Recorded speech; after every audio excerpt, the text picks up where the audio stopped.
The National Party has ruled out going into a coalition with the New Zealand First Party. Should they also rule out an arrangement with the Maori Party? Has the Waitangi Tribunal outlived its usefulness? When will the Maori Grievance industry come to an end? When will race-based legislation be curtailed? I will express my views on these matters, but first please help this channel by giving this video a like. Every like will help the YouTube algorithm. Thank you in anticipation. MMP is an electoral system that encourages small and single-issue parties to be formed. The Maori Party was one such.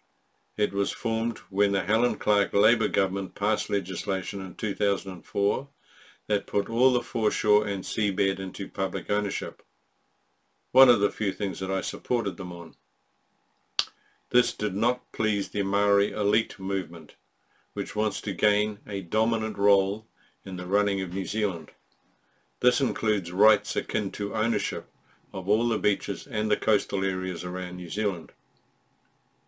I very much doubt that this was to protect and conserve the beaches, but more to gain control, so that they would be able to harvest money from all the other citizens of New Zealand. So when the 2004 legislation was passed into law, the rather irate Maori members of the Labour Party revolted and formed the Maori Party. The new party was to promote all aspects of Maoridom. When the John Key National Government was elected in 2008, the Maori Party with their 5 seats formed an alliance with the Nats, no doubt to punish Labour, but on a more pragmatic basis in that you can achieve much more in power than on the opposition benches.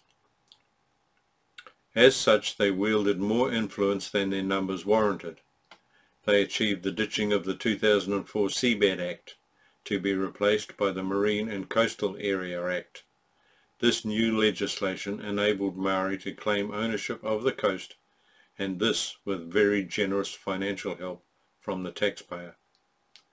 This process is still ongoing and will, if successful, cost New Zealand taxpayers a fortune in cash and, of course, the loss of the beaches. Alongside this, the Maori Party had its preferred amendments inserted into the Resource Management Act, so giving iwi more rights than all other citizens. Plus, of course, the ability to charge large approval fees for no other reason than that they could. Be very careful of the current Maori Party, as they wish to extend treaty claims to privately owned land. All this and other race-based legislation is a result of the pandering to the Maori elite in which past national governments have been complicit. Simon Bridges, who is part Maori, said at the Waitangi this year that the Waitangi Tribunal should pass into history, and alongside that the Maori seats in Parliament should also go. First, the Waitangi Tribunal. Yes, it has well and truly outlived its usefulness and must be abandoned. There is now only one major historical claim left, and that is the one by Ngāpuhi in Northland. How the infighting is going to be resolved, I have no idea. Perhaps there should be a set amount of cash and land resources put aside, and when the various sections of the Ngāpuhi finally come to an agreement, then it can be divided up. But there must not be any additional land or cash. So what is the tribunal doing now? Investigating on behalf of various claimants matters such as the funding of whānau ora, the claims on radio bandwidths, the ownership of fresh water, and others of this nature, hardly historical claims. Second, the Maori seats in Parliament were a temporary measure when established in 1867. As property ownership was a prerequisite for being able to vote, and because Maori land was owned communally rather than under individual title, Maori did not qualify to vote. The 1867 Act gave all male Maori aged 21 years and over the right to vote. A non-Maori man could vote only if he owned, leased or rented property of a certain value. This right to vote was changed to a residential qualification in 1879, and women gained the vote in 1893. So with universal suffrage, the need for the Maori seats passed. The Royal Commission on Electoral Reform recommended that the Maori seats be scrapped if the chosen form of government was to be MMP. It stated that the representation of Maori in Parliament would be totally adequate without special privileges, and so it has been proved. In Parliament today there are numerous part Maori politicians, including the three leaders of the parties National, New Zealand First and ACT.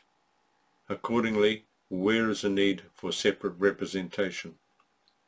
I consider it as being condescending to think that an easier pathway into Parliament is necessary just because you have Maori as a part of your ancestry. In summary, therefore, I would recommend the following: that National rules out a partnership with the Maori Party, that National gives a clear undertaking that the Waitangi Tribunal be disbanded, that National puts a binding commitment in place to have all historical treaty claims settled by 2025 or sooner if possible, that all claims be full and final, that National undertakes to have a binding referendum on the existence of the Maori seats, that National undertakes to revoke all current race-based legislation, that there be no future race-based legislation and all New Zealanders be treated on the basis of need and not race. Once again, I won't hold my breath. Until all New Zealanders are treated equally and not some form of Orwellian equality where all are equal, just some are more equal than others, we will not progress fully as a nation. Well, that is the end of this video. If you would like to comment, both positive and negative, feel free, as it is good to have a two-way conversation. Remember to hit the like button, as that will help the YouTube algorithms. Any comments you wish to make may give me ideas for future commentary. Please share this video with your friends and family. If you wish to subscribe, then push the relevant buttons, including the little bell. Then you will find out when I upload a new video. Just use the appropriate buttons.